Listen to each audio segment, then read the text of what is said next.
Hello दोस्तों, नवरात्रि साल में 4 बार पड़ती है, जिसमें सर्दीय नवरात्र आते हैं, वासंतिक नवरात्र आते हैं, इसके अलावा आषाढ़ और माघ मास में गुप्त नवरात्र का अनुष्ठान होता है। तो अभी माघ के महीने में आने वाली है गुप्त नवरात्रि।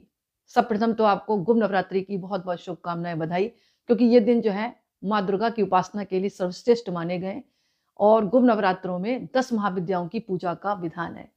तो सर्वप्रथम मैं आपको ये बताऊँगी कि पंचांग के अनुसार माघ गुरुरात्रि जो है माघ के महीने में कब से शुरू है। तो माघ के महीने में गुरु नवरात्रि 30 जनवरी गुरुवार से शुरू हो रही है। इसका समापन 7 फरवरी शुक्रवार को होगा। इसके अलावा अगर जो लोग कलश स्थापना करते हैं, तो 30 जनवरी को माघ गुप्त नवरात्रि की कलश स्थापना का पहला शुभ मुहूर्त है, जो सुबह 9:25 से सुबह 10:46 तक रहेगा, जिसकी अवधि 1 घंटा 21 मिनट तक रहेगी। इसके साथ-साथ दूसरा मुहूर्त वो भी बहुत शुभ है, जो 12:13 से दोपहर 12:56 तक रहेगा, जिसकी अवधि जो होगी मतलब 1 घंटा 43 मिनट तक रहेगी। कुल मिलाकर ऐसा माना गया है। तो मेरा कहने का मतलब है, आप जो है दूसरा शुभ मुहूर्त में भी आप घट स्थापना कर सकते हैं और अगर आप घट स्थापना नहीं भी कर पा रहे हैं, तो भी कोई बात नहीं। आप माँ की 9 दिन तक उपासना करें, आराधना करें।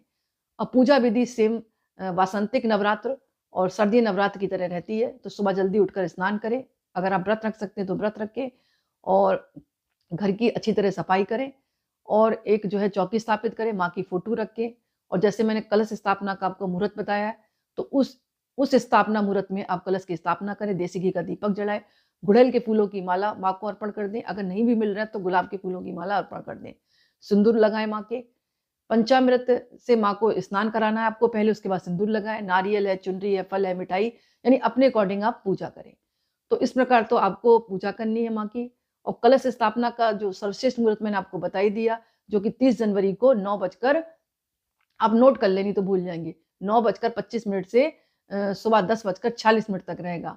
ये 1 घंटा 21 मिनट का मुहूर्त है। इसके बाद दूसरा मुहूर्त बता दिया आपको मैंने, 12:13 से दोपहर 12:56 तक रहेगा।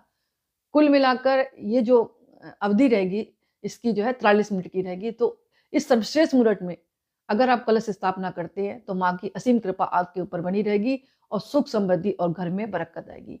इसके अलावा माँ को आप जो है लाल चुनरी उड़ाएं, यानी पूरे भाव विभोर होकर आप पूजा करें, जैसे कि आम खुले नवरात्रों में होती है। बस अंतर ये गुप्त नवरात्रों में कहा जाता है कि तांत्रिक साधनाएं होती हैं, लेकिन गुप्त नवरात्रों में पूजा बहुत ज्यादा फलीभूत होती है। जो भी पूजा करें आप गुप्त रूप से करें, ज्यादा इसका बखान ना करें।